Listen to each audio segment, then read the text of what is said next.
Hi కీర్తి అమ్మ ఇటు చెయ్యమ్మ toll gate లెక్క ఉంది అమ్మా. ఏం బ్రో ఏడబడితే అనిపిస్తు సమ్మర్ లో ఇంటికెళ్ళి గ్లామర్ తో తిరిగి వచ్చావు. I very miss you. ఈ హాలిడేస్ మనల్ని విడదీయడానికి వచ్చినాయి. ఐపీఎల్ లో చీర్ గర్ల్స్ చూస్తుంటే నువ్వే గుర్తొచ్చావు. 100% లవ్కి వెళ్తే 200% నువ్వే గుర్తొచ్చావు. యు నో వన్ థింగ్, ఎంత కంట్రోల్ చేసుకుందాం అనుకున్నా కంట్రోల్ చేసుకోలేకపోతున్నా. నీకు కూడా సేమ్ ఫీలింగ్ కదా?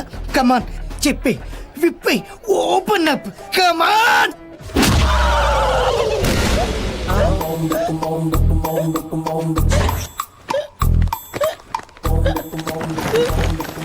అన్నా అన్నా రే అక్కోకందుకో ఎవడరా నన్ను కొట్టింది? అన్నా గాడిని గా కీర్తి బాడీగాడు. వాడు అంతసేపు కొడుతుంటే మీరేం చేస్తున్నారా? గాడి కొట్టింది ఒక దెబ్బే.